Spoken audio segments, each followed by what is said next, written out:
तारीख के सफर में आपका खैर मकदम है।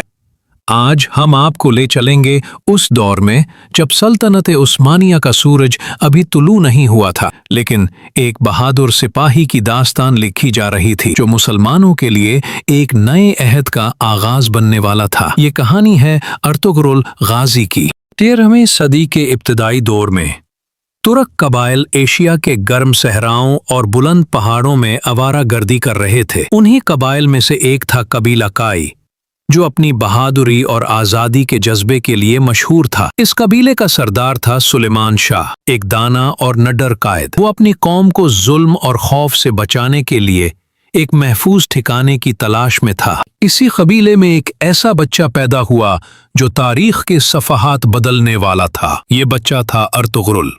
छोटी सी उम्र से ही वो जुर्रत और गैरत की मिसाल था। इसके वालिद ने उसे शुजात और ईमानदारी के उसूल सिखाए।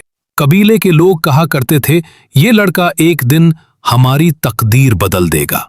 ये वो जमाना था जब मंगोल अफवाज ने एशिया में तबाही मचा रखी थी। शहर जलाए जा रहे थे, लोग गुलाम बनाए जा रहे थे। हर कबीला अपनी बका की जद्दोजहद कर रहा था। इसी हंगामा खेजी के दौर में सुलेमान शाह ने हिजरत का फैसला किया। कबीला बर्फपोश पहाड़ों से गुजरा, गर्म और बंजर मैदानों को अबूर किया और हर कदम पर मौत का साया महसूस किया। मगर इस सफर के दौरान अर्तुगरुल की आंखों में एक खास चमक थी, एक यकीन जो कहता था, एक दिन हम अपना मुल्क बनाएंगे। ये तो सिर्फ शुरुआत थी, एक ऐसे मुजाहिद की जो बाद में सल्तनत उस्मानिया की बुनियाद रखने वाला बनेगा।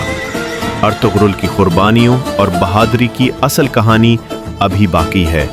अगला हिस्सा जरूर देखिएगा।